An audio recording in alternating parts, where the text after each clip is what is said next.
तर अन्न हेच आपलं चांगलं औषध आहे हे लक्षात घ्या. औषध हे अन्न बनवू देऊ नका. आता सकस आहार हेल्दी फूड म्हणजे नेमकं काय, जंक फूड म्हणजे नेमकं काय. आता दीर्घकालीन परिणाम जर आपल्याला याचे टाळायचे असतील. करिअर कट्टा, युवकांच्या सर्वांगीण विकासासाठी. नमस्कार. 365 दिवसांच्या शिवसंकल्प व्याख्यानमालेमध्ये आज 129वं सत्र, नातेसंबंध, आरोग्य आणि लैंगिक शिक्षण, याच्यामधला आजचा टॉपिक आपला आहे आहाराचे महत्व. जंक फूड विरुद्ध आपण म्हणू की सकस आहार जो आहे, आता विरुद्ध असं म्हणता येणार नाही आपल्याला, पण जे काही तुलनात्मक अभ्यास जो आहे तो आपण मांडणी या ठिकाणी आज करायचा प्रयत्न करूया. मित्रांनो, आपल्याला आजूबाजूला काही गोष्टी ऐकायला मिळतात, जे तुमचे आजोबा असतील किंवा त्या पिढीतले जे लोक असतील ते म्हणतील की हे हायब्रिड खाणारी लोक आहेत. आणि हायब्रिड हा शब्द काय आहे, किंवा या ठिकाणी भेसळयुक्त खाणारी लोक आहेत, हे काय विषय आहे. तुकाराम मुंडेंसारखा एखादा अधिकारी ज्या वेळेला फूड डिपार्टमेंटला मिळतो त्यावेळेला नेमकं हे जे काही कारवाई या सगळ्या गोष्टी बघतात ते लोकांना आवडायला काय लागलेलं आहे. या सगळ्या गोष्टींचा थोडासा विचार जर आपण केला तर लक्षात येईल की आपण जे खात असतो त्याच्यावर आपल्या या ठिकाणी दैनंदिन या ठिकाणी रुटीन जे आहे ते अवलंबून असतं, किंवा तुमचं या ठिकाणी आरोग्य अवलंबून असतं. म्हणजे आपण दररोज सहज म्हटलं तर vada pav, samosa, Maggi, cold drinks, chips हे आता आपलं एक लाईफस्टाईलचा भाग झालाय तुमच्या सगळ्यांचा. लक्षात घ्या. म्हणजे काय सहज मागवायचं म्हटलं तर आपण या गोष्टी मागतो. आणि एक रील ज्या वेळेला व्हायरल होत असतो की विराट कोहली ज्या वेळेला या ठिकाणी एखाद्या चिप्सचं या ठिकाणी जाहिरात करत असतो आणि तो मात्र सातत्याने हेल्दी फूड खात असतो. अमिताभ बच्चन नेहमी आलिशान गाड्यातून फिरत असतो, पण तो आपल्याला कोणती स्कूटर चांगली आहे याची ऍडव्हर्टाइजमेंट करत असतो. आणि हे इम्प्रेशन मध्ये ज्या वेळेला आपण काही गोष्टींची सवय आपल्याला लागते किंवा आपण लावून घेतो त्यावेळेला त्याचे होणारे परिणाम जे आहेत ते परिणाम देखील आपण या ठिकाणी निश्चितच या ठिकाणी विचार केला. जंक फूड म्हणजे काय आहे, म्हणजे आपण ज्या वेळेला म्हणतो की अन्न हे पूर्ण ब्रह्म आहे, माझे काही मित्र आहेत ते काय म्हणतात, अन्न हे पूर्ण ब्रह्म आहे, आणि त्याला जोडूनच लगेच पुढचं एक वाक्य जोडतात, म्हणून शरीर म्हणजे काय कचरा पेटी नाही. अन्न हे पूर्ण ब्रह्म आहे, ताटात घातलेलं वायात घालवू नये हे जितकं महत्वाचं आहे तितकंच शरीराला गरजे इतपतच दिलं पाहिजे. लक्षात. अनावश्यक आणि चुकीच्या पदार्थांचा या ठिकाणी केलेलं सेवन हे दीर्घकाल ज्याचा विचार करता किंवा दूरगामी विचार केला तर त्याचे शरीरावर होणारे परिणाम हे या ठिकाणी अत्यंत घातक असू शकतात, हे लक्षात घ्या. आता काही प्रश्न आपल्याला पडले की बाबा आपण आठवड्यात किती वेळा बाहेरचं खाता. माझ्या बाबतीत विचारत असाल तर जेवढ्या वेळेला मी प्रवासात असतो त्यावेळेला मला बाहेरचंच खावं लागतं. लक्षात घ्या. कोल्ड्रिंक्स किती वेळा पिता. आता हा प्रश्न जेव्हा तुम्हाला येईल त्यावेळेला तुम्ही म्हणाल की असंच कधीतरी दिवसातनं दोनदा असं असू शकतं, एकदा असू शकतं, आठवड्यातनं एकदा असू शकतं, काही लोकांना त्याची सवय झालेली असू शकते, हे लक्षात घ्या. आणि मग आपल्या घरामधले आजार जर बघितले, म्हणजे जर पाठीमागच्या पिढीमध्ये बीपी, डायबिटीज, कोलेस्ट्रॉल हे जर करता नसतील लक्षात, पण आत्ताच्या पिढीमध्ये मात्र जाणवत आहेत. म्हणजे आपण बघतो की काही जिम मध्ये वर्कआउट करत असताना 22 वर्षाचा तरुण या ठिकाणी अटॅक येऊन पडतो, तो जागेवर या ठिकाणी डेड होतो. किंवा जे चांगले स्पोर्ट्समन आहेत त्यांना या ठिकाणी अटॅक यायला लागलेले आहेत. हा एका बाजूचा भाग आहे. दुसऱ्या बाजूला या ठिकाणी काही आजार जे पाठीमागच्या पिढीला वय वर्ष 60 नंतर जाणवत होते ते आता 30व्या वर्षीच काही लोकांना यायला लागलेले आहेत. लक्षात. एनर्जी डाऊन फील व्हायला लागलेली आहे. लक्षात. आता हे जे काही या ठिकाणी 2026 मध्ये काही स्टॅटिस्टिक मी तुमच्या समोर मांडतोय, एक तर 10.1 कोटी लोकांना डायबिटीज आहे आता भारतामध्ये, आणि जगातली सगळ्यात एक नंबरची संख्या आहे. लक्षात घ्या. जास्त टॉपिक. आणि 2030 पर्यंत ही 13.5 होणार असं या ठिकाणी थोडस चित्र दिसतंय. 82% तरुणांना या ठिकाणी आपल्याला व्हिटॅमिन डी ची डिफिशियन्सी जाणवते. 18 ते 35% वयोगटामध्ये हार्ट अटॅकचं प्रमाण 200% वाढलेलं आहे मित्रांनो. लक्षात. आता हा काही भीती घालण्याचा भाग नाही, मी फक्त स्टॅटिस्टिक मांडतोय. हे सगळं जरी असलं तरी आपण याच्यात चांगल्या पद्धतीनं आत्ताही जगतोय आणि पुढेही जगू शकतोय. हे लक्षात की आपली लाईफस्टाईल बदलून, लाईफस्टाईलमध्ये थोडासा बदलून फक्त जाणून घेऊ की आपल्या आजूबाजूला काय चाललेलं आहे. लक्षात. 33% मुलं जी आहेत आपली भारतीय ते आता ओव्हरवेट बनायला लागलेले आहेत, ओबेस आहेत, म्हणजे त्यांचं या ठिकाणी प्रमाणापेक्षा जास्त वजन वाढायला लागलेलं आहे. हे लक्षात. त्याच्या व्यतिरिक्त 80% भारतीय जे आहेत हे लक्षात त्याच्या ठिकाणी की 80 लाख मुलं दरवर्षी अशा वेगवेगळ्या पद्धतीच्या आजाराला या ठिकाणी बळी पडत आहेत. 60 लाख मुलांना जंक फूडचं व्यसन आहे. 60 लाख ॲज कम्पेअर टू आपलं टोटल पॉप्युलेशन बघितलं तर तशी संख्या कमी आहे. पण आपल्याला याच्यावर ॲज अ युथ तुम्ही त्याच्यावर एखादी मुवमेंट राबवू शकता चांगल्या पद्धतीचे, लक्षात घ्या.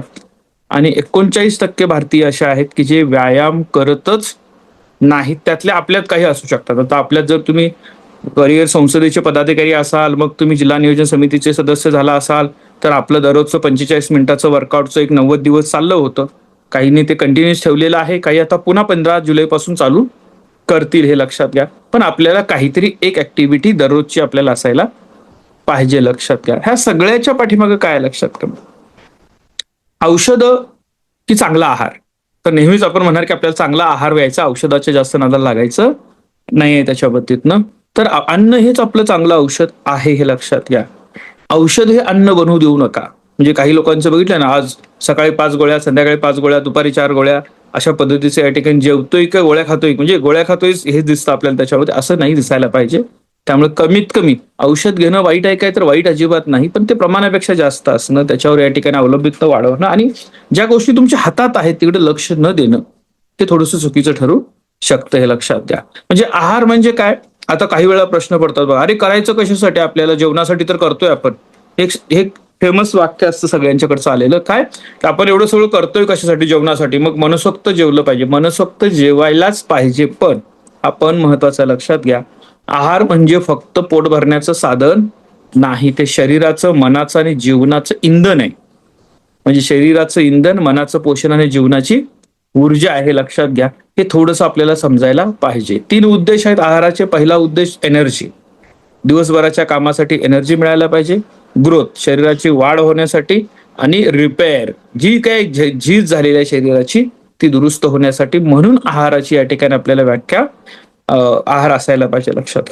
मग आयुर्वेदानुसार या ठिकाणी दिलेले 6 रस, एक मधुर म्हणजे गोड, आम्ल म्हणजे आंबट, लवण म्हणजे खारट, कटू म्हणजे तिखट, तिक्त म्हणजे कडू आणि कषाय म्हणजे तुरट, या पद्धतीच्या टेस्ट असणारं जेवण असायला पाहिजे. हे संपूर्ण भोजन असं मानलं जातं, लक्षात घ्या. आता सकस आहार, हेल्दी फूड म्हणजे नेमकं काय, तर त्याच्यामध्ये आपण पहिल्यांदा बघतो की आपल्याला कार्ब पाहिजेत.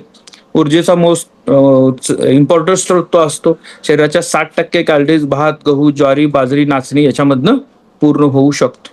प्रोटीनच्या बाबतीमध्ये या ठिकाणी आपली दुरुस्ती म्हणजे काय, शरीराला आवश्यक असणाऱ्या जर का जास्त कॅलरी डिफिसिट झाले असतील किंवा या ठिकाणी मसल ब्रेक झाले असतील, तर त्यासाठी आपल्याला या ठिकाणी डाळी, दूध, अंडी, मांस आणि सोयाबीन हे शरीराच्या ग्रोथसाठी आवश्यक असणारं आहे, लक्षात घ्या. फॅटसाठी या ठिकाणी आपण काय बघतो की विटॅमिन शोषण करण्यासाठी तेल, तूप, बदाम, अक्रोड आणि ऑलिव्ह त्याच्यामध्ये या ठिकाणी विचारलं. जीवनसत्वाच्या बाबतीत विटॅमिन आपल्याला माहिती आहे, ते सगळं शिकलेलं आहे. ABCDE के जे काय असेल सगळं त्याच्या बाबतीतनं. फळं, भाज्या आणि धान्याची या ठिकाणी गरज आहे. आणि मिनरलसाठी आपल्याला दूध, हिरव्या भाज्या, सुकामेवा याची गरज आहे. आता तुम्ही म्हणाल सर याच्यात तुम्ही ना पिझ्झाचं नाव घेतलं, ना समोसाचं नाव घेतलं, ना बर्गरचं नाव घेतलं, ना नूडल्सचं नाव घेतलं, लक्षात. मग हे खायचं का नाही खायचं आणि याच्यात काय मिळतं का नाही मिळतं, हा प्रश्न असतो, लक्षात. आता या ठिकाणी फायबरसाठी आपण बघतो की पचनास मदत करणारे, कोलेस्ट्रॉल नियंत्रण ठेवणारे धान्य, फळं आणि भाज्या असतात. आता जंक फूड म्हणजे नेमकं काय, आता तिथं आपण येऊया. जंक फूड म्हणजे असं अन्न ज्याच्या कॅलरीज जास्त असतात, चरबी, साखर, मीठ असूनही या ठिकाणी पोषक द्रव्याची कमतरता असणारं या ठिकाणी फूड आहे, हे लक्षात घ्या. जंक फूडचे आता काही प्रकार आपण इंडियन बघू. पहिल्यांदा वडापाव, समोसा, कचोरी, भजी, चिवडा आणि फ्रेंच फ्राईज रेग्युलर खाण्याचे आयटम आहेत, हे लक्षात घ्या. फास्ट फूड मध्ये बर्गर, पिझ्झा, मोमोज, मॅगी आणि पावभाजी, या लक्षात. प्रोसेस फूड मध्ये काय काय येतं, चिप्स, कुरकुरे, बिस्किट, नमकीन आणि रेडी टू इट मिल असतात, लक्षात घ्या. 2 मिनिट की मॅगी. शुगर आयटम मध्ये कोल्ड्रिंक्स आहे, चॉकलेट आहे, आईस्क्रीम आहे, कॅन्डी आहेत, वेगवेगळ्या पद्धतीच्या केक आहेत आणि पेस्ट्रीज आहे. बेकरी प्रॉडक्ट मध्ये व्हाईट ब्रेड, त्यानंतर या ठिकाणी कुकीज, असे बरेच पदार्थ आहे. आता का जंक फूड आपल्याला आवडतं, कारण ते अत्यंत रुचकर असतं, म्हणजे चव आवडते आपल्याला, लगेच उपलब्ध होतं, कमी किमतीत उपलब्ध होतं, मित्रांच्या सोबत खायला ते आवडतं, एक स्टेटस सिम्बॉल बनून जातं. आणि सगळ्यात महत्वाचं लक्षात घ्या की याची जाहिरात जास्त चांगल्या लोकांनी केलेली असल्यामुळं मार्केटिंगमुळे आपल्याला आवडायला लागतं. आपल्याला या ठिकाणी बऱ्याच वेळेला हे खाल्ल्यानंतर ट्रेस रिलीज होतो. असं वाटतं लोकांना, बरोबर. आणि त्यामुळे त्याची सवय वाढायला, म्हणजे आता थोडंसं टेन्शन आलं, चला एक कॉफी घेऊन येऊ असं म्हणतात तसं, चला काहीतरी कोल्ड्रिंक्स घ्यायचं आहे, मग या ठिकाणी मॅगडीला जाऊन बसायचं आहे, तिथे जाऊन गप्पा मारायचे, गप्पा मारत ते खायचं आहे, असं बरेच या ठिकाणी गोष्टी असतात. याचे होणारे परिणाम काय आहेत मित्रांनो, लक्षात घ्या. आपली लाईफस्टाईल, आता एक लक्षात घ्या, आपण अगदीच अश्मयुगात असल्यासारखं वागू शकत नाही, हा लक्षात. पण काळजी घेऊ शकतो. ती कशी घ्यायची आहे त्याच्यावर थोडी चर्चा करा. पण परिणाम काय होतात लक्षात घ्या. खाल्ल्यानंतर या ठिकाणी एका तासामध्ये ब्लड शुगर जी आहे ती या ठिकाणी स्पाइक होते. इन्शुलिन लेवल या ठिकाणी तुमचं वाढतं, लक्षात घ्या, लक्षात. आणि ब्लोटिंग होतं, म्हणजे पोट फुगलेलं आपल्याला दिसायला लागतं, लक्षात. 24 तासामध्ये काय काय होतं की 24 तासामध्ये तुमचे मूड स्विंग आपल्याला जाणवायला लागतात. आणि दीर्घकाल परिणाम काय आहेत त्याचे? दीर्घकाल परिणाम हे तुम्ही ओव्हरवेट होण्यामध्ये होत असतात, लक्षात घ्या. वेट गेन होतं, बीएमआय वाढतो तुमचा, या ठिकाणी मेटाबॉलिझम जे आहे ते तुमच्या या ठिकाणी थोडंसं डिस्टर्ब होण्याची शक्यता असते. हाय कॅलरीज आणि लो न्यूट्रिशनचंही फूड असल्यामुळे, लक्षात घ्या. याच्यात टाईप 2च्या डायबिटीजचा धोका जास्त आहे. 33% जंक फूड कंझ्युमर जे आहेत ते डायबेटिक आहेत, असा एक अहवाल सांगतो, लक्षात घ्या. त्यामुळे कायमस्वरूपी औषधं मागे आपल्याला लागू शकतात. थोडासा हार्ट डिसीजचा, हृदयरोगाचा देखील धोका असतो, ज्याच्यामुळे या ठिकाणी बॅड कोलेस्ट्रॉल वाढतं. हार्ट अटॅकचा धोका असतो. तरुणांमध्ये हृदयविकार जे वाढायला लागलेले आहेत त्याचं एक कारण हे देखील आहे, हे लक्षात घ्या. त्यानंतर उच्च रक्तदाब, ज्याला म्हणतो आपण हायपरटेन्शनचा एक या ठिकाणी धोका असतो. किडनी डॅमेज होतात, स्ट्रोक येतात. जे आजूबाजूला तुम्ही बघताय, हे जे मी सांगतोय ना, हे तुमच्या वयातल्या मुलांच्या मध्ये होणारे प्रकार आहे, ते जे तुम्ही बघताय, लक्षात. मी नवीन काही सांगत नाही, फक्त आपण थोडंसं रिवाइज करण्याचा प्रयत्न करतोय की आपल्याला काय धोके आहेत आणि आपल्याला काय त्यातनं मार्ग काढता येईल, लक्षात. मग ते सगळं यकृताचे, म्हणजे आपल्याला फॅटी लिव्हरचे या ठिकाणी आजार आहेत, कॅन्सर आहे. त्यानंतर तुमच्या पचनसंस्थेचे परिणाम आपल्याला बघतात, त्वचेचे काही आजार आपल्याला बघायला मिळतात, दातांच्या हाडांच्या समस्या बघतात, आणि आपल्याला रेजिस्टंट पॉवर्स आपली कमी झालेली बघायला मिळते. याचे परिणाम मेंटल हेल्थवर होतात, ज्याच्यामध्ये डिप्रेशन, एन्झायटी, किंवा आपण या ठिकाणी पुअर अटेन्शन स्पॅन आपला कमी होऊन जातो. हे सगळे जे काही प्रकार आहेत हे कधी आहेत? जंक फूडचं व्यसन लागलं तर, हे लक्षात घ्या पहिला. ते खाणं वाईट आहे म्हणून लगेच उद्या मुवमेंट चालू करा असं म्हणायचं नाही मला. त्याच्यामध्ये आपण बॅलन्स राहूया. दोन टोकाच्या मतांपेक्षा आपल्याला बॅलन्स कसं जाता येईल याचा विचार करायला पाहिजे. कारण मग जर हे तुम्ही म्हणाल सर हे काढलं तर आमच्या आयुष्यातल्या सेलिब्रेशन मुवमेंटच निघून जातील, आम्ही सेलिब्रेट काय करायचं आहे? 4 रुपयाच्या समोस्यामध्ये दोघं वाटून खाल्लं तर आमचं ते सेलिब्रेशन आहे, मग ते बंदच करायचं का? वडापाव शिवाय अख्खी मुंबई वडापाववर जगते, वडापाव बंदच करायचा का? त्याला बॅलन्स कसं करता येईल याचा विचार आपल्याला करायचा आहे, हे लक्षात आहे. त्याच्याबद्दल आपल्याला झोपेच्या बाकी बऱ्याचशा समस्या ज्या येतात हे लक्षात घ्या. फायनान्शियली आहेत का प्रॉब्लेम? तर फायनान्शियली तर आपला खर्च होतोच, लक्षात घ्या. पण आपल्याला या ठिकाणी बऱ्याच वेळेला फॅमिली सोबत डिनरला जायचं म्हणतात, बऱ्याच वेळा आपल्याला काही तुमच्यातली काही मुलं, लक्षात घ्या, बाकीचे जेवायला बसत असेल तर मला आता भूक नाही म्हणतील, आणि नंतर मग या ठिकाणी कुठेतरी मला पिझ्झा मागवायचा आहे, मला डॉमिनोजला जाऊन यायचं. आणि आता ती सिस्टम काय झालेली आहे की हे सगळं घरपोच मिळायला लागलेलं आहे आपल्याला. त्यामुळे जेवणाच्या वेळेला मी फॅमिली सोबत बसत नाही, आणि या ठिकाणी मला पाहिजे त्यावेळेला मी मागवून घेतो आणि खातो. असा जो प्रकार आहे तो थोडंसं या ठिकाणी बाजूला जातो. आपलं या ठिकाणी पारंपरिक खाद्य, ती खाद्य संस्कृती, जेवणाच्या पद्धती थोड्याशा मागं पडायला लागलेल्या आहेत, हे लक्षात. त्याच्यामध्ये आता हे ठीक आहे, हे सगळं बघितलं आपण. चांगल्या आहाराचे फायदे तुम्हाला माहित नाहीत का? सगळ्यांना माहित आहे, आपण ऐकलेले असतात, पालकांनी शिकवलेलं आहे, शिक्षकांनी शिकवलेलं आहे. पण आपल्याला माहित आहे आपल्याला की दररोज एक सफरचंद खाल्ली की डॉक्टर आपल्याला हातच लावणार नाही, तितकं चांगलं आरोग्य राहू शकतं त्याचे. हे ऐकतो आपण, भारी वाटतं, लिहिलेलं पण असतं त्याच्यावरती, पण खातो का? नाही का? ते पण दररोज एखादा वडापाव किंवा एखादा समोसा 100% खाणार आपण त्याच्यावर. ते इझिली उपलब्ध आहे, ऍक्सेसेबल आहे. तुमच्या मित्रानं जर डब्यातनं एखादं किंवा बागेतनं सफरचंद घेऊन आलं आणि तुम्हाला म्हटलं चला आपण शेअर करून खाऊया, तुम्ही म्हणाल काय वेळ आहे काय? सफरचंद कोण खातं का त्याच्यामध्ये? पर तेच जर त्याने सांगितलं अरे थांब आपण या ठिकाणी काय करायचंय, वडापाव घेऊन येतो, खाऊया आपण त्याच्यामध्ये, तर मला तू कशाला येते, चल आपण दोघं पण जाऊन खाऊ. हे कल्चर बनलंय आपलं, हे लक्षात. त्याच्या बाबतीत कल्चर बनू पाहतंय, तर याच्यात थोडासा बदल करण्याचा प्रयत्न आपण करायचा, लक्षात घ्या. आता दीर्घ आयुष्यासाठी हे गरजेचं आहे. साधारणतः या ठिकाणी तुम्ही जर सकस आहार ठेवला तर 8 ते 10 वर्ष जास्त जगू शकता, असं रिसर्च सांगतो, हे लक्षात घ्या. क्वालिटी लाईफ जगता येतं. तुमचं या ठिकाणी वजन जे आहे ते नियंत्रणात राहतं, हे सगळ्यात महत्वाचं. हेल्दी बीएमआय तुमचा राहतो. तुमचा पूर्ण दिवस जो आहे तो उत्साहात राहतो, एनर्जेटिक राहतो, लक्षात घ्या. तुम्हाला या ठिकाणी दुपारनंतर थोडंसं लो एनर्जी फील होते किंवा काय अशा गोष्टी होणार नाहीत. प्रोडक्टिव्हिटी वाढते तुमची, रेजिस्टंट पॉवर चांगली होते, हे लक्षात घ्या. स्वच्छ म्हणजे त्वचेच्या बाबतीमधले काही आजार तुम्हाला कमी झालेले जाणवतील. ग्लो वाढलेला दिसेल आपल्याला. हाडांची मजबूती या ठिकाणी जाणवेल. कॅल्शियम किंवा व्हिटॅमिन डी ची कमतरता जाणवणार नाही. याचा वृद्धापकाळामध्ये चांगला फायदा होऊ शकतो. डोळ्यांना या ठिकाणी तुमचं क्लिअर व्हिजन येऊ शकतं. आता मोबाईलमुळं काय अवस्था प्रत्येकाची आहे हे माहित आहे सगळ्यांना. आपल्या आजूबाजूला या ठिकाणी नंबरचे चष्मे असणारे बरेच मित्रमैत्रिणी तुम्हाला दिसतील, हे लक्षात घ्या. हे सगळीकडेच दिसायला लागलेलं आहे. इथं कुठेतरी लाईफस्टाईल चेंज करणं गरजेचं आहे. तुमचे मूड चांगले राहतात. तुमची बुद्धिमत्ता तुम्हाला थोडीशी फरक पडलेला जाणवायला लागणार आहे, लक्षात घ्या. म्हणजे एकूणच जे सगळे तोटे तुम्ही या ठिकाणी बघितले, जे जंक फूडच्या बाबतीमध्ये आहेत, ते सगळे फायदे तुम्हाला या ठिकाणी सकस आहारामध्ये आहेत. हे जरी असलं तरी मूळची अडचण काय आहे, का असं होतंय हे समजायला पाहिजे.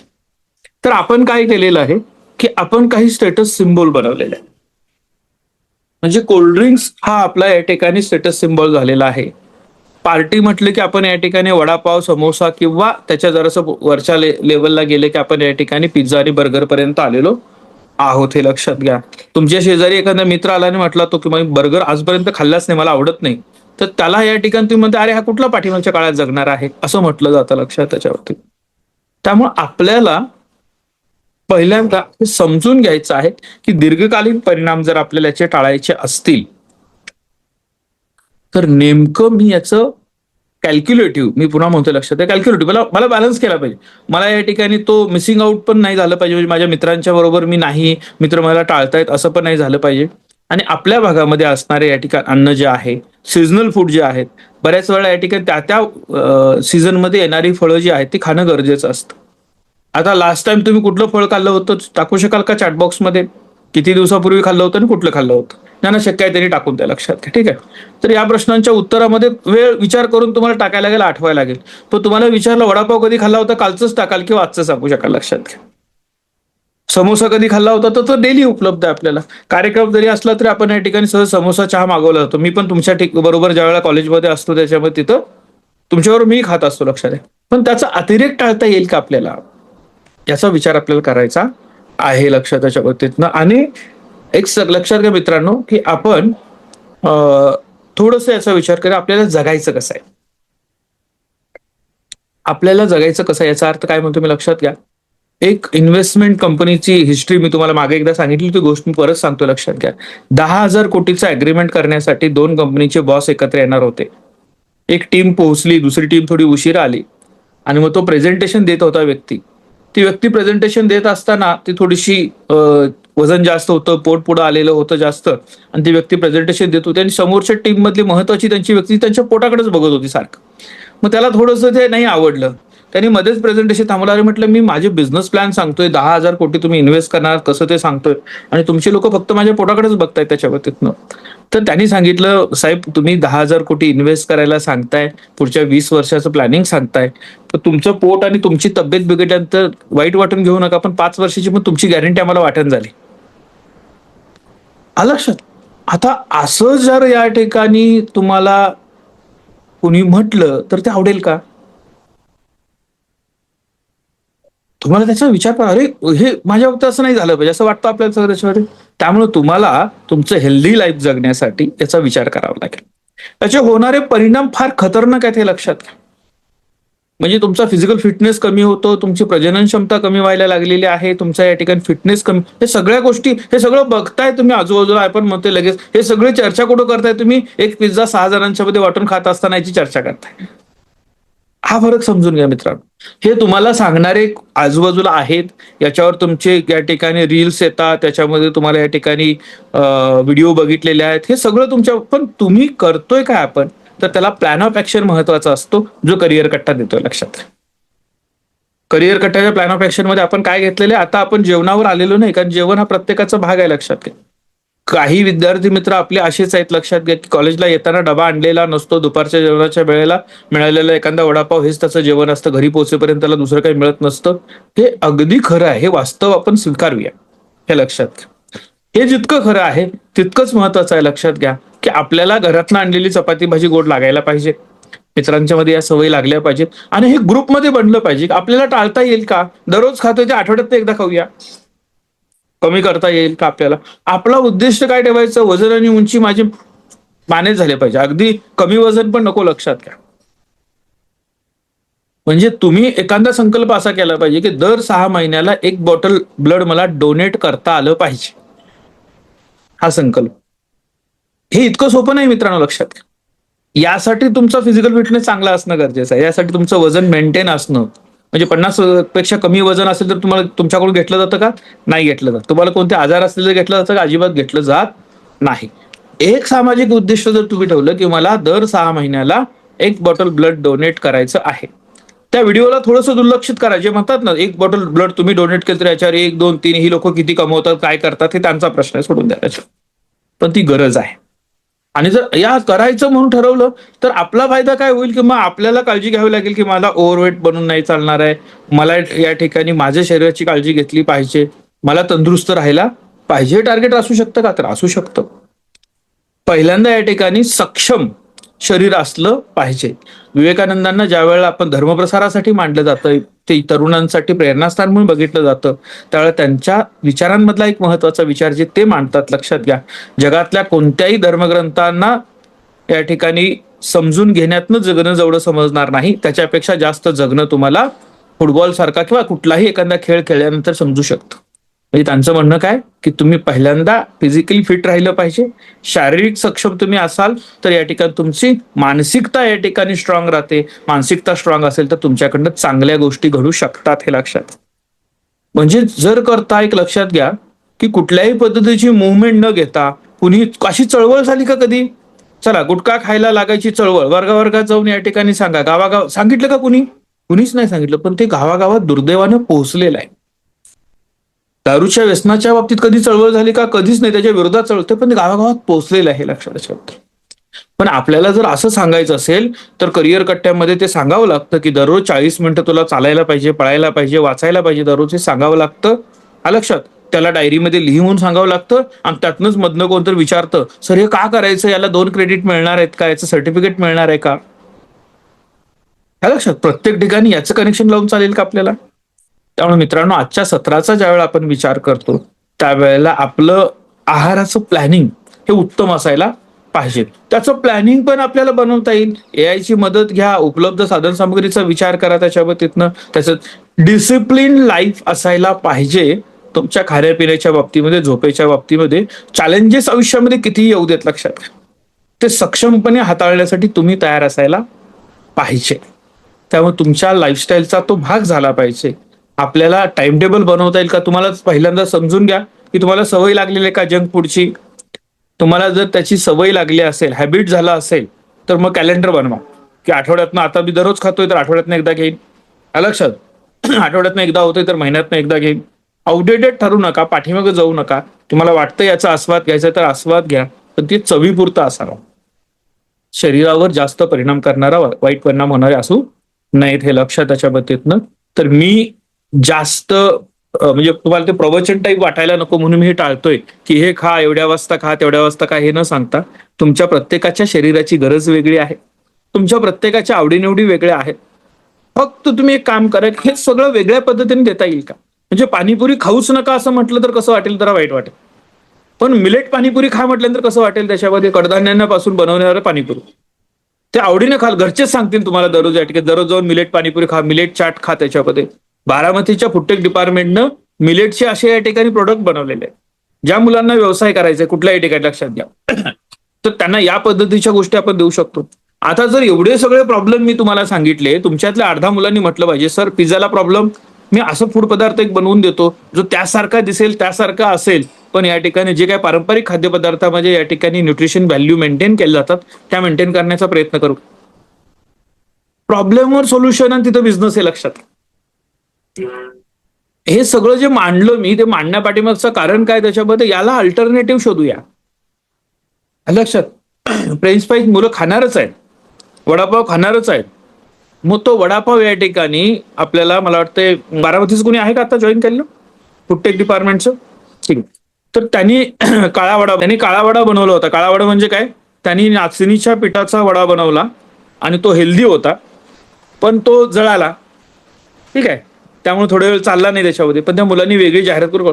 पण तुम्हाला अल्टरनेटिव्ह फूड प्रोडक्ट मिळू शकतात, ही गरज आहे लक्षात घ्या. तुम्हाला काही जाहिरात करायची गरज नाही, फक्त या ठिकाणी हे चांगले प्रोडक्ट बनवूया. पालक सांगतील, मी तुम्हाला सांगतो, तुम्ही जर ठरवलं तर पालक स्वतः पैसे देऊन सारखं म्हणजे दररोज पाणीपुरी खायला जा, दररोज चाट खायला जा, कारण ते मिलेटचं आहे. लक्षात, असे काही बदल आपण करू शकतो. प्रत्येक सत्रामधले प्रॉब्लेम मधल्या अपॉर्च्युनिटी आणि त्यातनं उद्योजक बनण्याचं स्वप्न आपल्याकडे असायला पाहिजे. आज थांबत असताना मित्रांनो, स्वतःच्या आहाराच्या विषयी थोडंसं या ठिकाणी ऑब्झर्वेशन करा आणि त्याला एक रुटीनवर आणा, चांगलं प्लॅनिंगवर आणा. त्याच्यामध्ये हे लक्षात घ्या मित्रांनो, हे प्रश्न त्यावेळेचे आहेत, मी पुन्हा सांगतो, लक्षात घ्या. पोट भरल्यानंतर लक्षात सुचणारे बाकीचे प्रश्न आहेत असं म्हटलं जातं, लक्षात घ्या. पण खायला लागणाऱ्या गोष्टी कमवण्या इतपत आपली ऐपत तयार व्हायलाच लागेल, लक्षात घ्या, क्वालिटीचं फूड करण्यासाठी, हे लक्षात घ्या. त्यामुळे तिथं रडगाणं गायचं नाही. उत्तम जगण्यासाठी आवश्यक असणारा उत्तम आहार मिळवण्यासाठी तुम्ही सक्षम आहात आणि बनू शकता. एवढं या ठिकाणी विचार आजचा घेऊन आपण या ठिकाणी थांबूया. आजच्या सत्रामध्ये उपस्थित सर्वांचं मनपूर्वक या ठिकाणी आभार मानतो आणि सत्र संपलं असं जाहीर करतो. धन्यवाद.